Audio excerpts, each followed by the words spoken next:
Good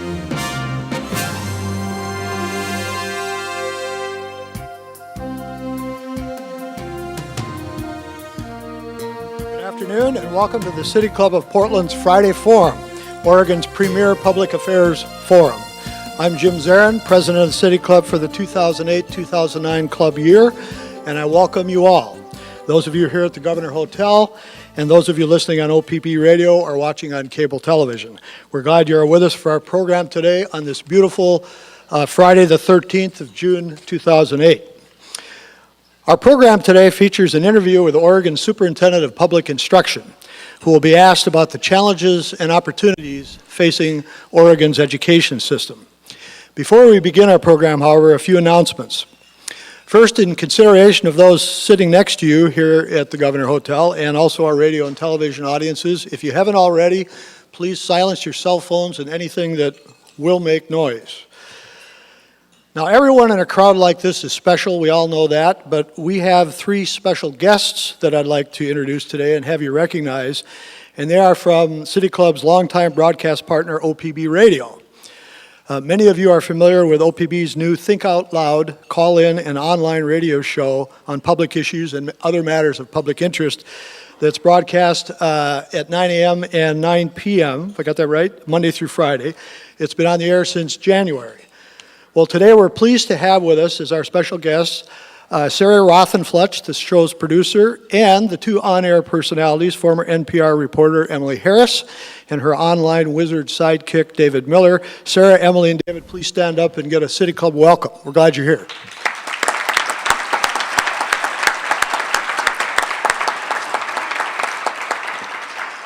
Last year, we were pleased to have Sarah, Emily, and David's boss, OPB President and CEO Steve Bass, also as a guest at a Friday Forum, and it's fitting that we have guests again today from OPB. And I say this because Oregon Public Broadcasting has been a wonderful and important partner of City Club for a long time, and it's been something we want to celebrate and continue. And in fact, we were trying to figure out jointly how long this partnership has existed, and we were able to get back to 1972. So we know that City Club has been on OPB radio since 1972, but if there's anybody here or anybody in our listening or watching audience that can somehow show we were on before 1972, please let us know, because we would like to know. In any event, Sarah, Emily, and David, we're very glad you're here. Now, in addition to OPB, City Club has other important partners in presenting these Friday Forums. And in fact, these Friday Forums would not be possible without the generous support of our corporate sponsors. And this quarter's corporate sponsors are City Center Parking, Neil Kelly Company, the law firm of Stoll Reeves LLP, and West Coast Bank. We thank them all for their support.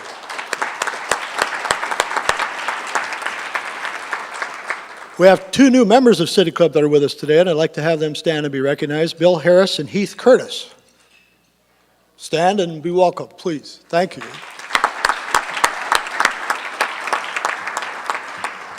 Citizen Salons. As you may know, City Club initiated its Summer Citizen Salon Dinner and Discussion Series 4 years ago.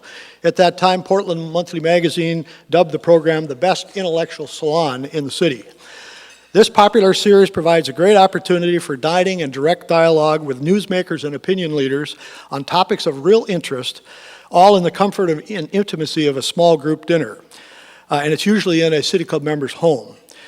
And you help raise funds for City Club at the same time. So this is a very good thing that we've done. We have two salons that are coming up soon, and I want to call them to your attention. The first follows in the wake of the club's Initiative and Referendum Study Committee report.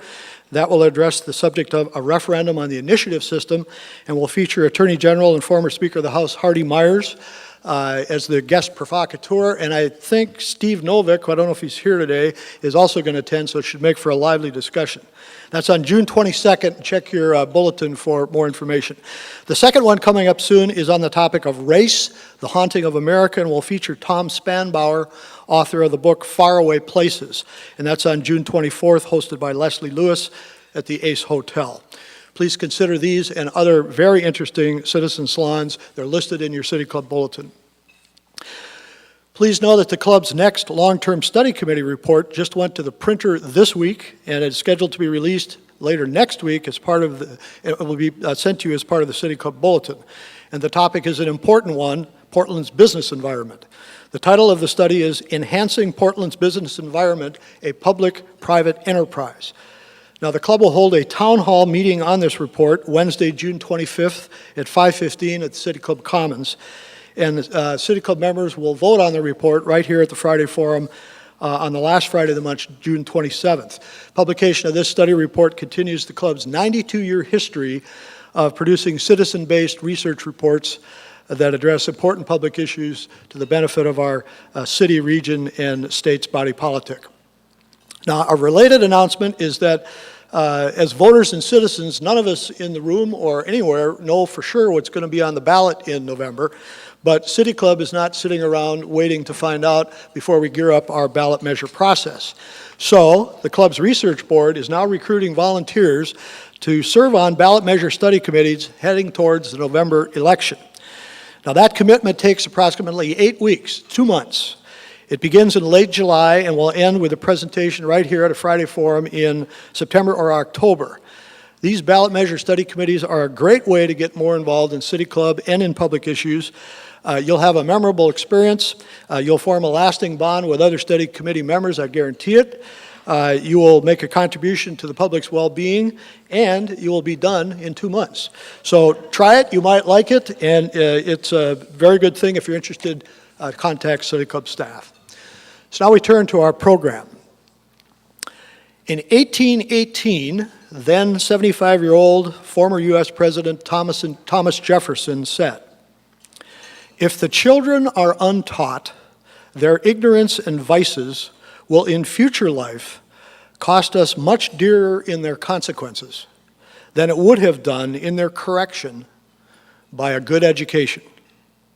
That was 190 years ago that Jefferson spoke those words, yet the importance of the idea expressed still rings as true and relevant as it did back then. Indeed, how good a job we are doing in educating our youth and what it will take to get the job done and done right remains one of the central issues facing Americans and Oregonians. And indeed, on the night of his election, our mayor-elect, Sam Adams, in response to the question about his priorities, said his number one priority was trying to find a way to reduce the dropout rate of Portland Public School students. So it's fitting and timely as ever that our program today addresses the affairs of public education in Oregon. And to do so, we have arranged for an interview with Oregon's statewide elected Superintendent of Public Instruction. But before I introduce the superintendent, I want to introduce her interviewer.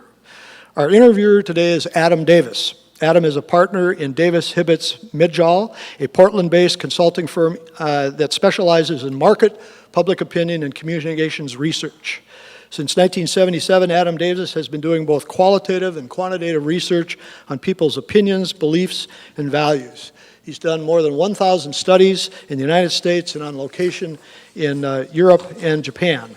He has an incredible list of significant clients ranging from the U.S. Forest Service, Port of Portland, Tennessee Valley Authority, OSU, Pacific Corps, Oregon Economic Development Department, Washington Roundtable, school districts in Alaska, California, throughout the Northwest, and many others.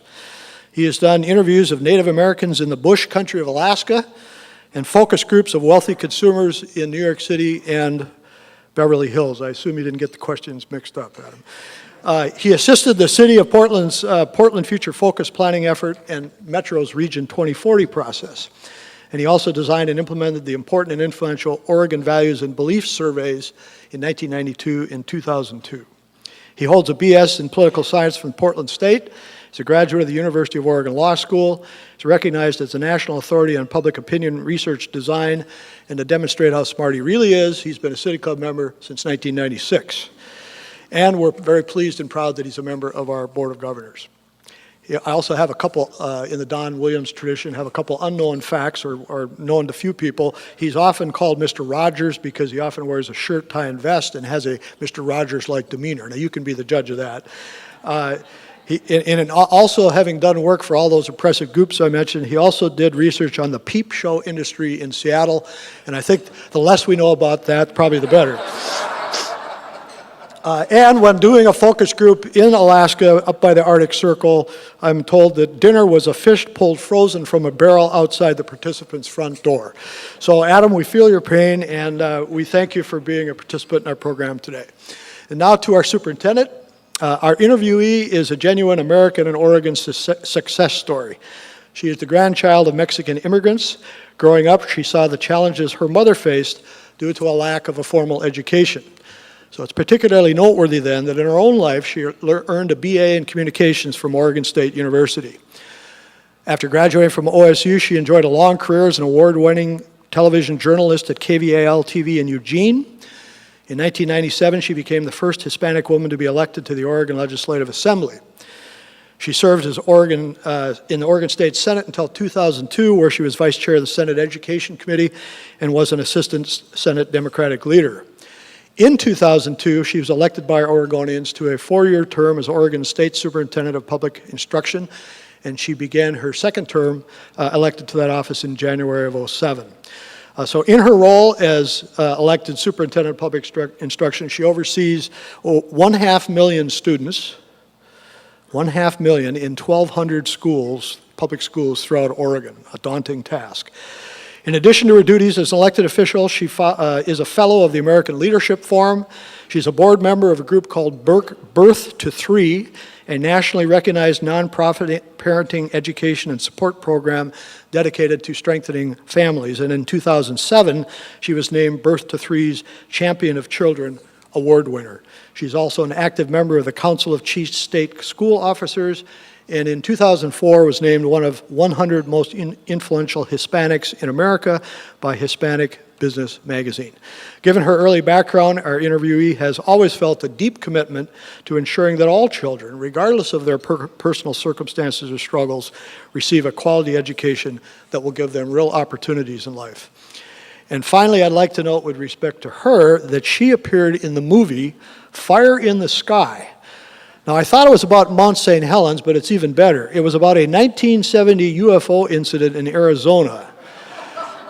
She was in the movie. It was released in the early 90s. She played appropriately a television reporter, and she tells me that she still receives royalty checks as the movie plays from time to time on the Sci-Fi Channel.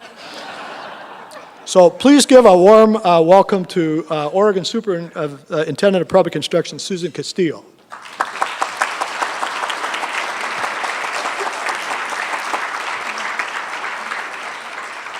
Now, for our format today, Adam Davis will interview the superintendent for until about 1 o'clock, at which time we'll turn to questions. So, Adam, take it away. Thank you, Jim. Superintendent Castillo, thank you for meeting with us this afternoon. Thank you. And participating in this discussion. K-12 public education in Oregon is a big topic, and 30 minutes isn't much time, so let's get right to it. And let's work with each other, both verbally and non-verbally, not to get hung up on any one topic. There are a lot of things we can talk about. Absolutely. I'd like to start, though, by going back in time, not too far back in time, to when you were in school. How do public K-12 schools, when you were a student, compare to the schools we have today in Oregon? Well, they are so different. Today we have standards that we talk about that we want all students to reach. When I was in school, we didn't talk about standards. There wasn't an expectation that all students would attain would succeed in our schools. And I was not a strong student. I did not benefit from high expectations for all students, standards that were clear to you on what you were expected to know and be able to do, teachers that were trained in helping all students be able to achieve to a standard.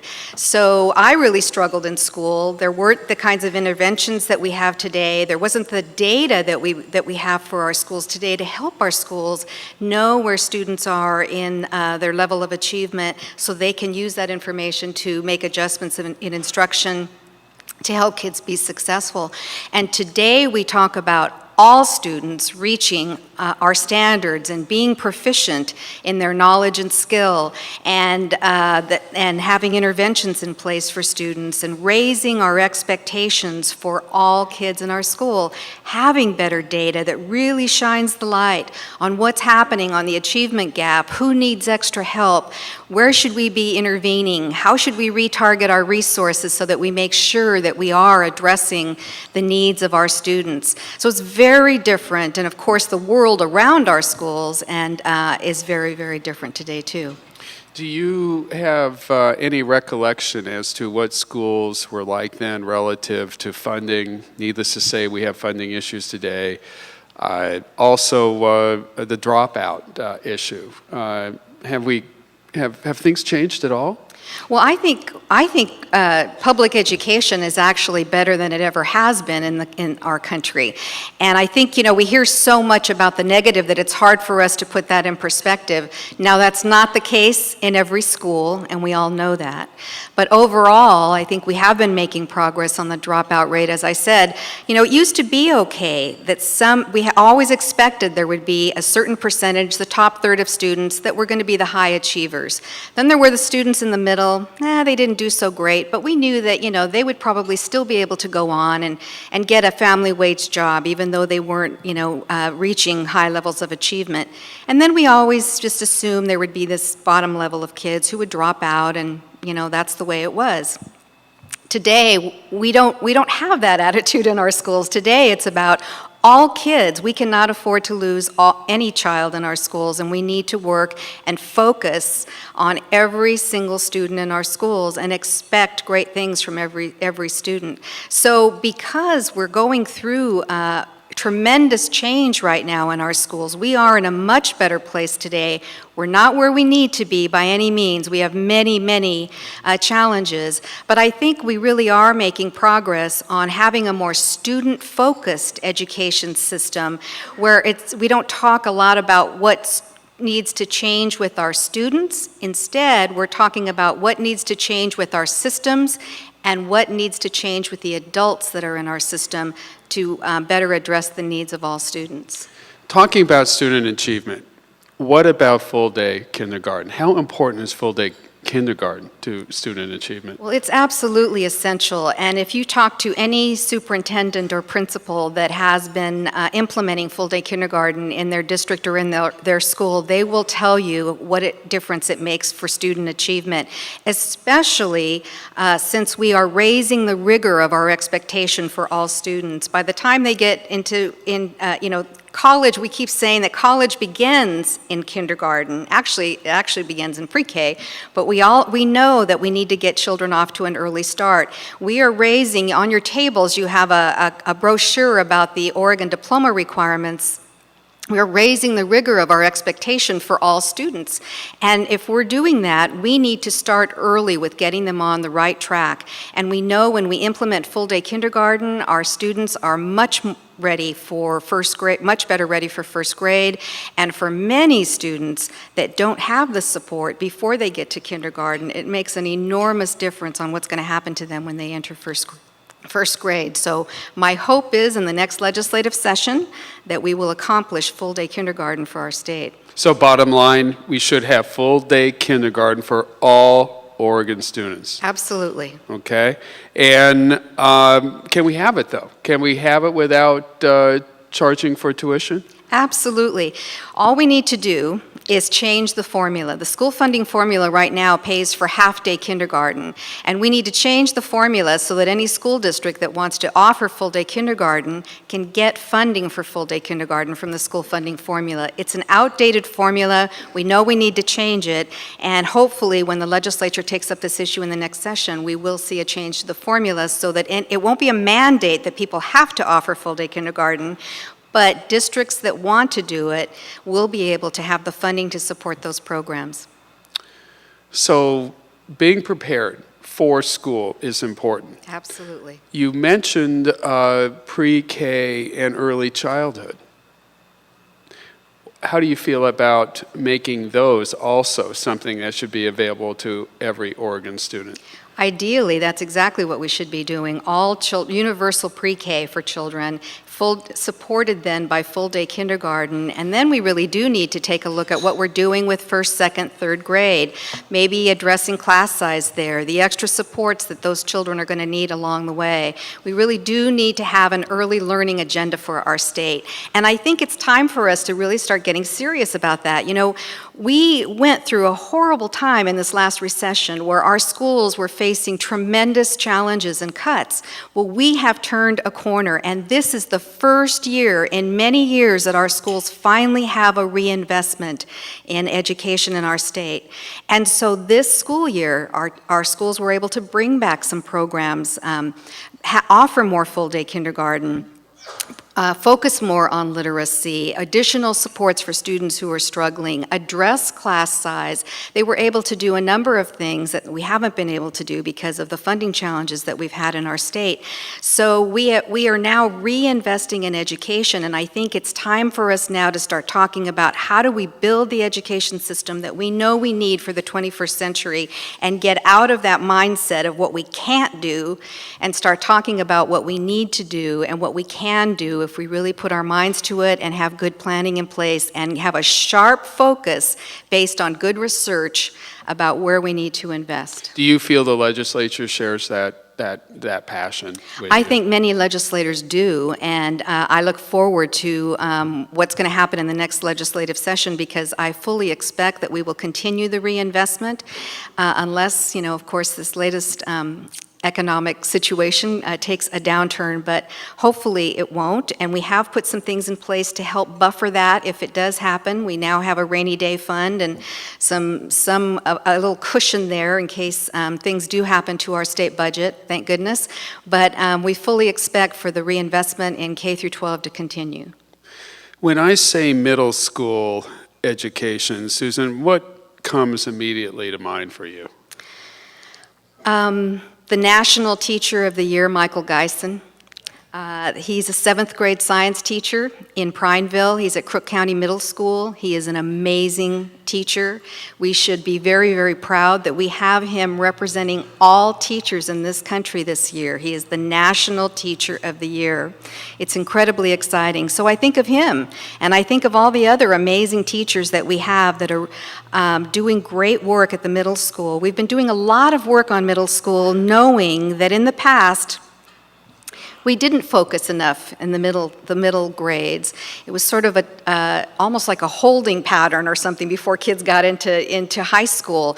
Well, we know that we really do need to pay more attention and give more support to students and help them be ready for high school and do more about what's happening in middle school. So we've been doing a lot of work on making sure that we align curriculum, that we have good professional development that helps our teachers deliver the instruction that is appropriate for middle school students, helping to give them the tools and the support they need to be successful with middle school students, using data to help guide those decisions that our teachers are making.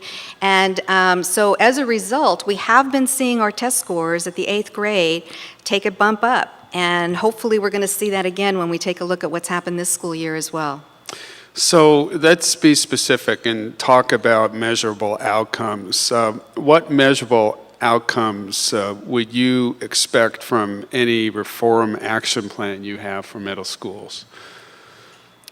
Well, measurable outcomes come about when you have clear standards of expectations for what all students need to know and be able to do at all grade levels. And they're clear, and you've done work to help all of our schools and our teachers understand what those are and provided support to help them understand that. That there's alignment of curriculum that will help our students learn what they need to learn to reach those standards. And a strong assessment system that gives us good information on how our students are doing. And we continue to refine and improve those measurements. We have a new vendor we've been working with this school year on our online testing system that is delivering really better data to our schools and our teachers on student performance. And we are going to continue our work on developing a growth model that will give us better information about all students, every student's growth over time, on how our students are doing, so that our schools have even better information about every student in our schools to help them.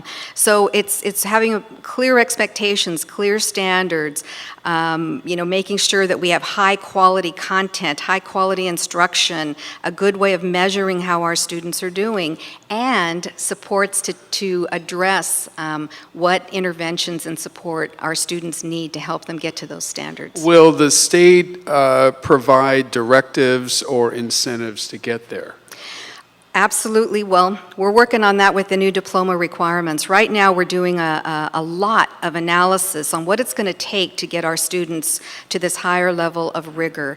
We've raised the rigor in math and science, we've increased the credit requirements, and we're now saying that all students need to demonstrate knowledge and skill in a list of 21st century skills. We refer to them as essential skills.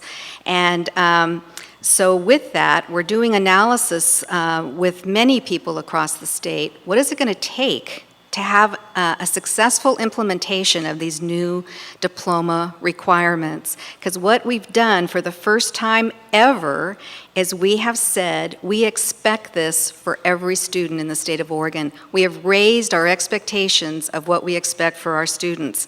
And we know that for many kids in our state, it's going to mean extra support, extra help, more summer school, more after-school programs, more intervention programs. It's going to mean more support and professional development for our teachers and our administrators. So we're doing a lot of work on how do we make sure that the system is aligned well and that we're addressing all the different components. And so that analysis is underway. We're completing it here shortly.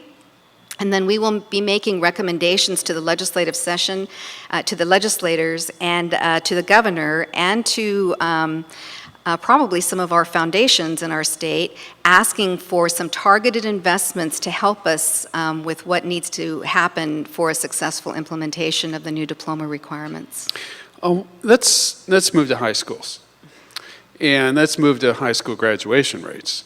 What are your plans to improve low high school graduation rates, particularly with students of color or low-income students? Well, I appreciate you raising the question because it is something that we really do need to shine the light on, and all of us need to be engaged in this conversation. So earlier it was mentioned that Mayor-elect Sam Adams is, wants to really focus on this and help with the dropout rate, and I really applaud him for that, and hope that, want to partner with him on those efforts. So I think, first of all, it is about raising our expectations for all kids. We have schools that are doing an outstanding job of helping all students in their schools succeed and be able to reach high levels of achievement. And we have been doing a lot of work on analyzing those schools around the state. What happens in those schools where they overcome the odds and they are able to reach successful levels of achievement with all of their student populations? And we see patterns emerge from that, and we are using those best practices in our work across the state, and many schools are engaged in that work. And it really starts with having strong leaders in our schools. We know when we have strong leaders, that's going to translate to success. A leader who knows how to create successful environments for teachers to get the support they need to be successful with all kids, that they create a successful professional learning communities environment for their teachers, that they have high expectations for all students, as I said, and that they know how to partner with parents and the community on meeting the needs of all kids, that data is used on really data-driven decision-making on how students are doing and making decisions based on what that data is telling them that they need to pay more attention to, adjustments of the curriculum or the programs that they have to help students be more successful.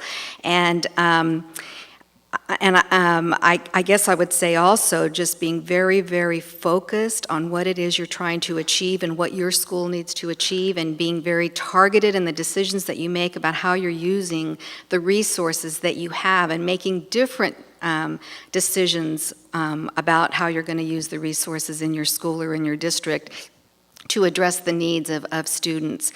And so I think it all starts with high expectations for all kids.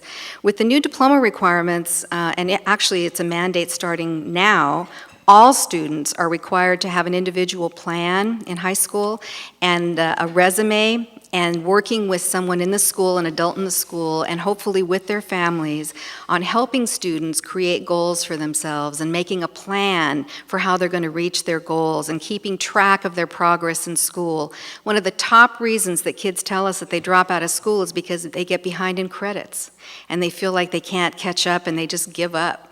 Well, we know if we create a more student-centered school system, and there is a way for us to track progress better for every single student, we will have more success with more kids. So that's another very powerful component of what we're doing in schools today. But let me zero in and get your impression as to the one most important thing that could be done to improve those high school graduation rates. I don't think, see, I think that our problem is that we always look for the silver bullet. Mm-hmm. And there isn't one silver bullet. I think it's, as we look and do the research on why certain schools are able to help all of their students have a successful school experience, it's a combination of things, and many of them are the ones that I just listed. I'll give you an example. Forest Grove High School has been doing some outstanding work, and it started with a strong leader, a strong principal at Forest Grove High School who took a look at his student data. You know, poverty, lots of issues in the school, and said, our kids can do better than this. And he raised his expectations for all kids and started saying, so when you come into my school, into our high school, we're going to take a look at where you are when you as you're getting out of 8th grade. And if you're not up to standard, we think you need to go to summer school before you come into high school. And then in addition to that, we think maybe we need to double up your coursework in reading and math if you're not up to standard in those areas. He got some pushback when he started doing that because kids then didn't have as many electives. Parents weren't very supportive. Some parents weren't very supportive at the beginning because their kids weren't going to have as many electives as they usually had. And his school district backed him up. And immediately they started seeing changes in their student performance. Then they started exposing kids to AP courses. Kids who, maybe you never would have thought of exposing to AP courses. They started saying, we want to open this up to all students. We should expect that you could do AP work. Okay. And I think it really is. It comes down to that expectation and raising your expectations and putting in place the support that kids need. And when you do that combination, we see over and over again success for kids. So expectations, supported, sounds like leadership. Absolutely. As well. You've made several references to the high school graduation requirements. When we meet with Oregonians in focus groups, when we do surveys of Oregonians, we hear this. A feeling that the proposed high school graduation requirements are too narrowly focused on the high school to college pathway.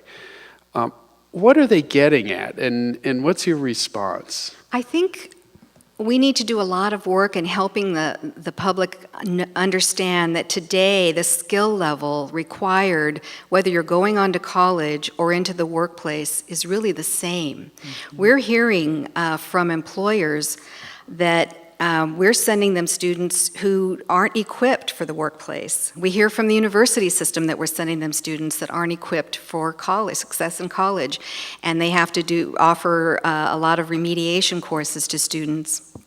Well, we want to change that and believe that setting the new diploma requirements will address this issue because we will be raising the skill and knowledge of all students, and we will help them be better prepared for whatever they want to do next, whether it's going into the workplace or going on to college. So I think what we need to remember is today the job market is very different than it was when all of us were, coming out of high school. Many of us were coming out of high school, and the skill level, whether you're going straight into the workplace or not, is just much higher. The math required. I mean, think of all the professions now that use computers, and that you need different skills today in the workplace. This is a 21st century knowledge economy, and different skills are required, whatever your next steps are after high school. And that is what we're trying to address and better prepare our students for with these changes for the high school diploma.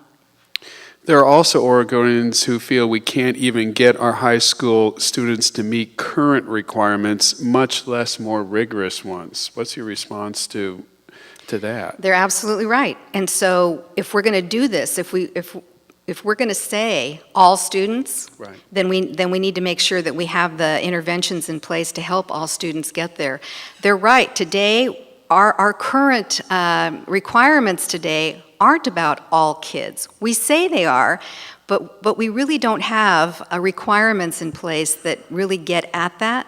These new requirements, you're not going to get a high school diploma, excuse me, unless you can demonstrate knowledge and skill in these essential skills and also meet the content requirements. Today, you can get a high school diploma by getting all D's and having an adequate attendance record. With the new high school diploma requirements, that's not going to happen anymore. You're going to graduate with a diploma that actually means something, that you are prepared for whatever your next steps are going to be, and that's the difference. And so if we really mean all kids prepared for whatever their next steps are, it means we're going to have to put in place some supports for all kids across this state and make those investments and help all kids reach those higher levels of achievement. Is the money there? Well, I think it could be. I think that it will take using the resources we currently have differently and making some targeted investments as well. Let's talk about teachers, so important. Absolutely. What role do you think your office has in developing world-class teachers? Well, we play a critical role. We very much, as I said, do a lot of analysis about what's happening with student achievement around our state and taking a look at where progress is, especially as I said, those schools that are really beating the odds, and taking a look at what practices are in place there and bringing teachers together to share those best practices. We do a lot of professional development that we deliver directly, and then we partner with a lot of people around the state, our ESDs and other educators and experts around the state and actually around the country to help us with the professional development needs of our workforce. But there is nothing more important to get us to where we need to be than high quality teaching and high quality content in every single classroom. And that's our goal, and that's what we work to do. We've been doing a lot of work around leadership. We know, as I said earlier, when there's good leadership, strong leadership, good things are going to happen for kids. So we've been doing a lot of work for years now, funded by the Wallace Foundation, to develop strong leadership in our schools and in our teacher ranks. And most recently, we have entered into an initiative with Harvard that is all about developing strong leadership in our schools and helping us at the state level align our work with districts to improve the quality of instruction and the quality of content in every classroom and the quality of learning in every classroom. And it's a very exciting initiative. What's your response to those Oregonians we hear from that feel that it's just too hard to remove bad teachers from the system? Teachers are so important to the success of students that we need the best and we need the brightest. And there's a feeling on the part of a lot of folks out there that it's just too difficult to get rid of the bad apples. Well, I think if you gathered together the strong leaders that we have in our districts and in our schools, and you said that to them, they would say, "No, it's not." Mm-hmm. We know how to help teachers understand whether or not they're cut out to do what they're doing, and that perhaps another profession, they would be better in another profession. But first of all, I think what we haven't done in our state, certainly in a systemic way, we have not stepped up and given our teachers the support that they need to help them be successful with the growing challenges in our schools. So that we really need to step up our game there and help our teachers get the support and the training that they need and provide them the tools that they need too. We still have challenges in many of our schools where teachers don't have adequate access to technology and professional development to help them with the use of technology. And so we continue to work on trying to increase our efforts to help our teachers get the support that they need. But I think one really powerful way too that we help teachers in Oregon is knowing leaders who know how to create professional learning communities in their schools where they give teachers an opportunity to work together, to collaborate in their work, so that they help and support one another and share best practices with one another. They share information about students together and their challenges and get advice from one another. They learn together and challenge one another in their work.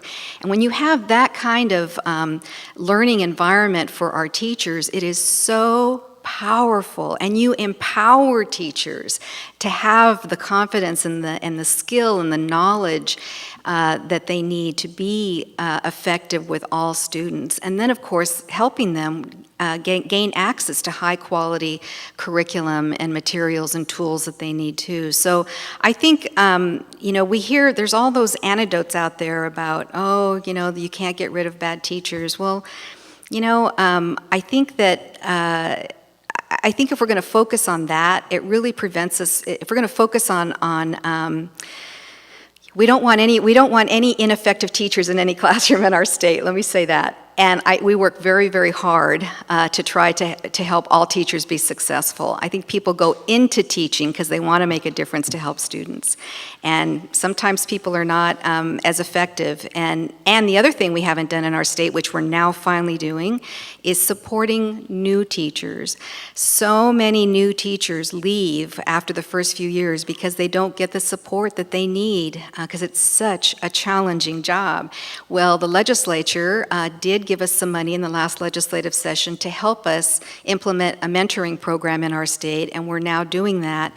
So we will be able to provide some more support for teachers and new administrators to help them be successful, and that's really critical to improving the workforce. We're running out of time. We are. And we must ask you about school funding. So what are your expectations for the 2009 legislature about school funding? It sounds like it's going to take an investment to back this up, to assure success. Absolutely. What do you foresee from the legislature in 2009? Well, I think we're already starting to have the conversations with the governor and with legislative leadership about what's possible in the next budget. And so I fully expect that we're going to continue to have a reinvestment. At this point, we're talking, hopefully about what we had last time, perhaps an increase of about another 10% at least, I hope.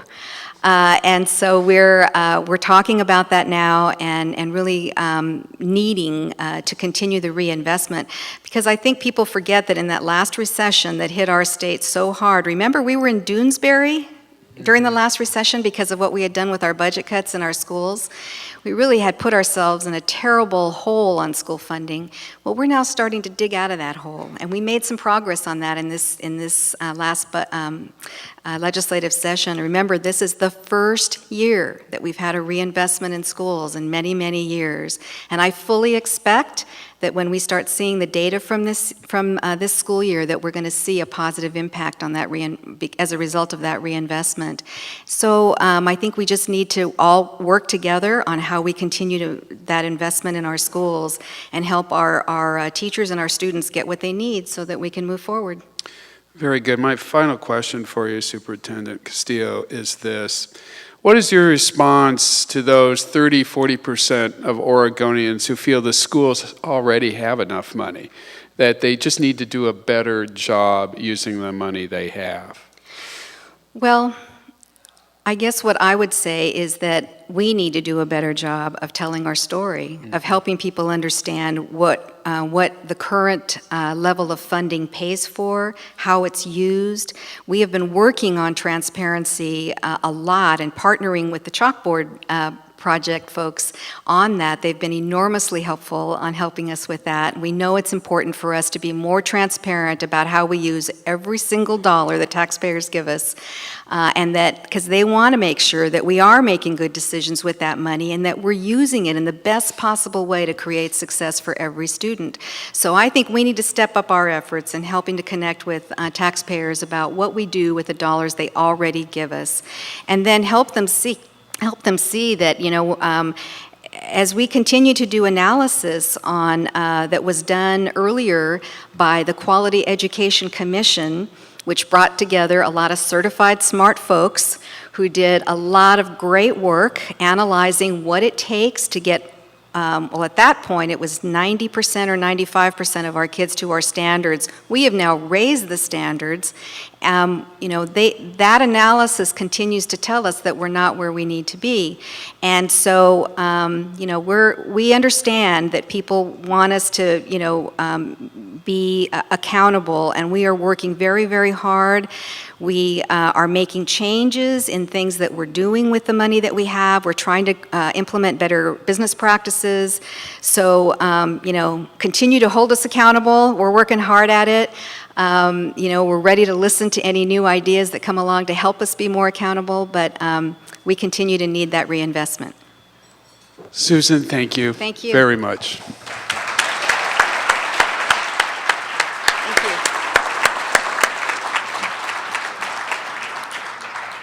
Our first post-interview question will be asked by our Board of Governors host for today, Melody Rose. Melody is a new member of our Board of Governors. She's also the new chair of our Friday Forum Committee, so she's a busy person.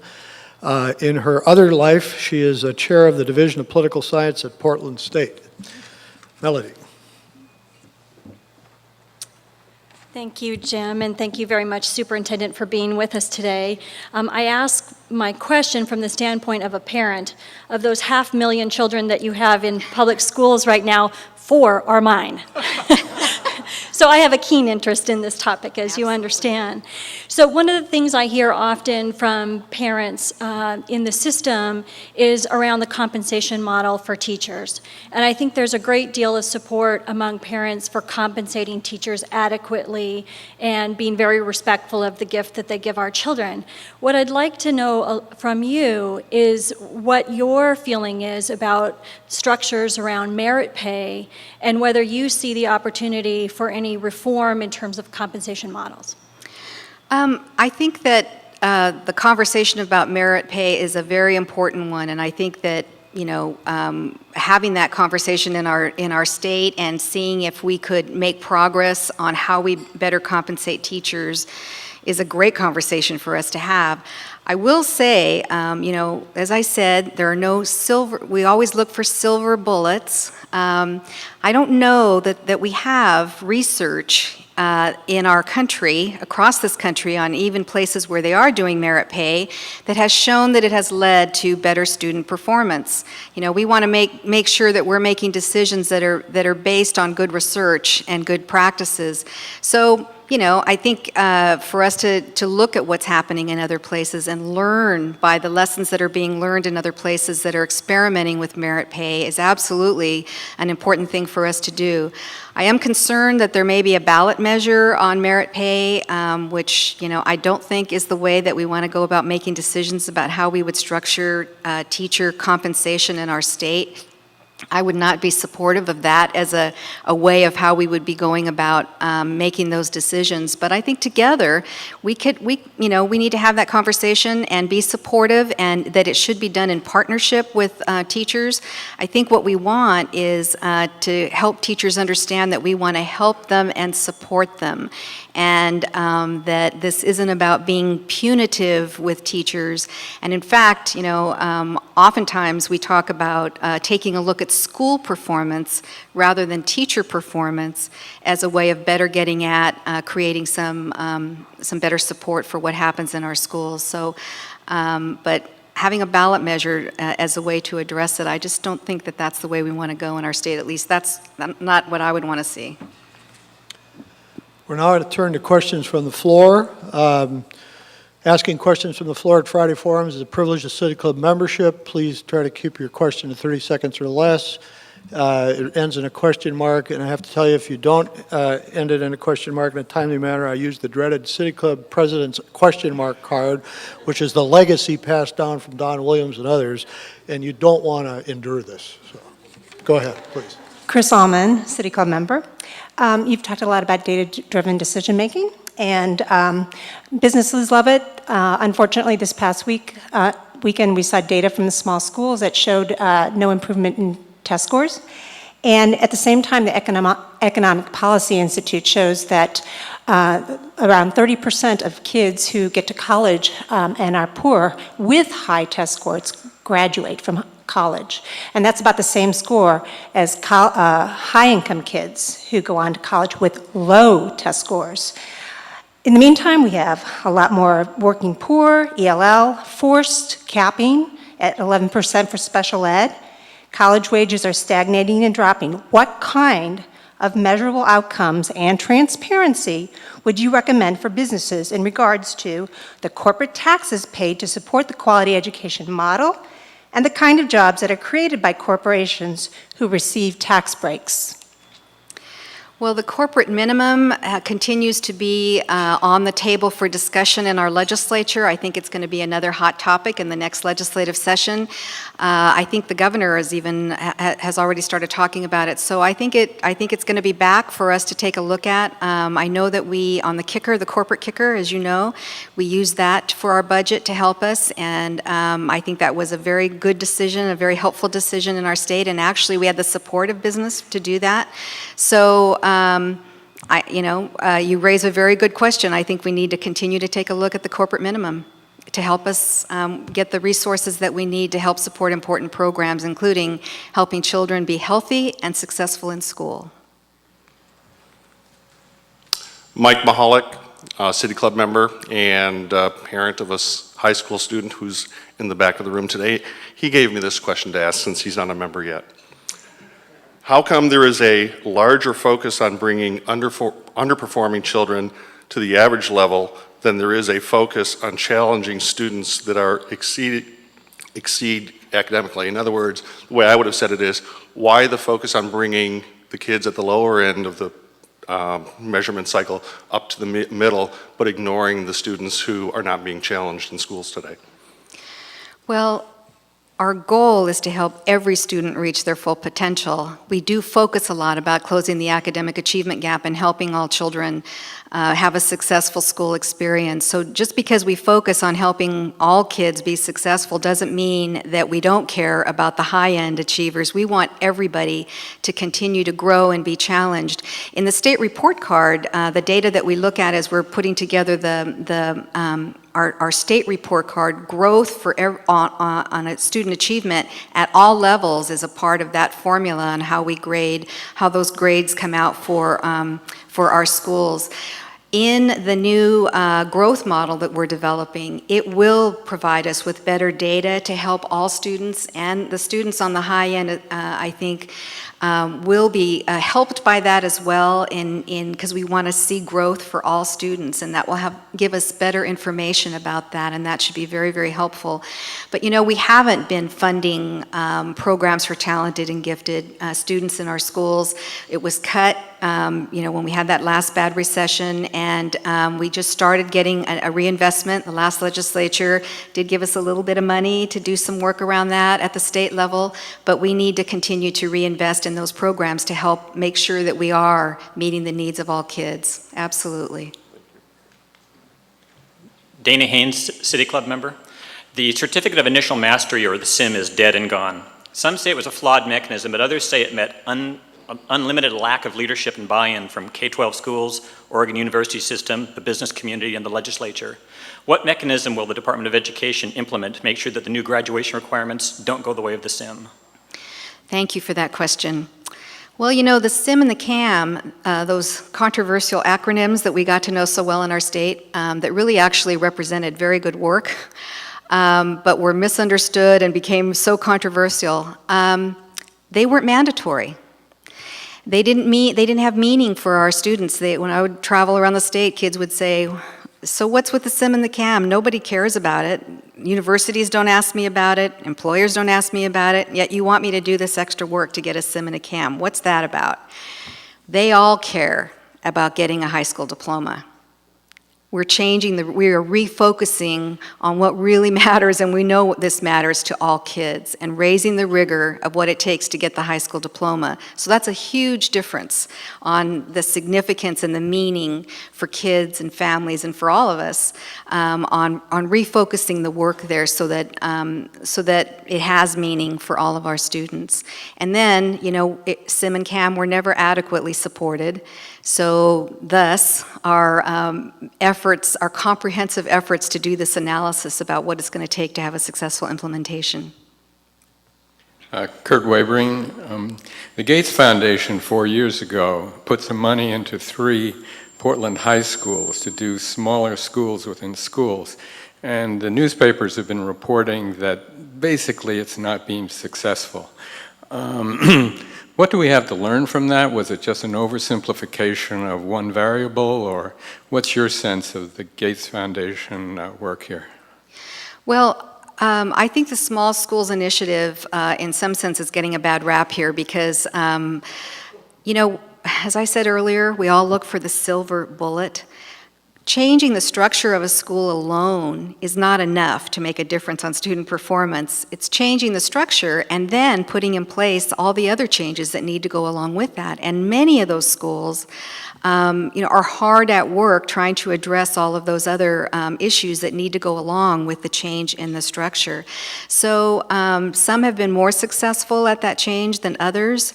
I know there's been a lot of hard work, certainly a lot of resources, a lot of professional development helping to support those schools and those changes. But I think, once again, it's several things that need to come together to help address what our teachers need and what our students need to be successful. And so, we want to solve problems with that silver bullet. We want that easy answer. If we just do this, that's gonna make the difference. Well, the small schools was never just about changing the structure. It was also about doing all these other very challenging, difficult changes that need to take place too. And some have been more successful at accomplishing all of that than others, and they're still working at it. Tom Cox, token Republican in the City Club. Thank you very much for being here. As you know, you can't manage what you're unable to measure, and I was very excited to hear that you're doing a lot of measuring of individual student performance, both for intervention and so on, new computerized systems to do that kind of reporting. Will that measurement would allow, at least in theory, for hiring, firing, pay raises, and retention decisions of teachers to be made based on that data. My question to you is, will you push for that kind of use of that data?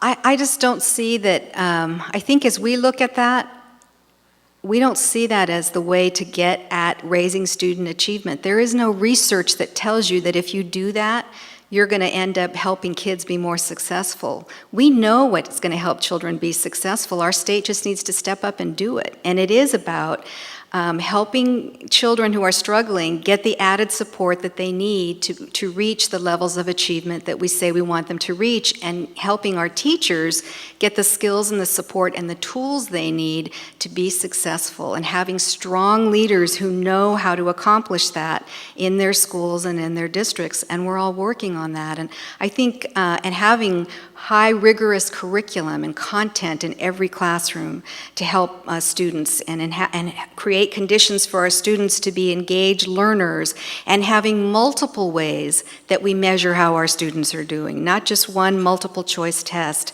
on how we measure student performance. There's lots of research that tells us today what creates success for students, for all kids, and that's what we want to implement. We can take a look at trying to connect all those different dots about test scores and teachers and and which is expensive if we want to make those investments in more data systems that would do all of that. But we already know how to create success for kids. We just need to make it happen in every single classroom in our state, and that's what we're working to try to do. If I can follow up, I'm trying to understand why it is that teaching is the only profession where holding the provider of the service accountable for results doesn't seem to work. Oh, our teachers are very accountable, and let me tell you, they'll be the first to tell you, hold me accountable for my student performance, but help me. Give me the support that I need so that I can get the job done for all kids. Hold me accountable. Our teachers in Oregon, they want to be held accountable for student performance, absolutely. But not to the extent of replacing seniority with merit. I'm sorry? But not to the extent of replacing a seniority-based system with a merit-based system. As I said earlier, I think we should have a conversation about that in our state and explore what we think would be an effective system. But I think that there are lots of ideas out there looking for that quick fix. If we just do this and this, then we're going to change. Somehow that's going to have a positive impact on student performance. I think we need to have a research-based, comprehensive look at how something could be structured to help, and take a look, actually learn from what is happening as other places experiment with that. I don't think right now we have data that shows us that it's making a significant difference. And if it's not, why would we want to invest in that? We know what is making a significant difference, and that's where we want to go. Thank you. Mm-hmm. I'm sorry, we've run out of time for further questions. Adam Davis, whether you're Mr. Rogers or not, I don't know, but thank you for being an expert interviewer. Superintendent Castillo, we thank you for being with us today. We thank you for your service to the state, and especially we thank you for your caring about kids. We'll see you all next week. We're adjourned.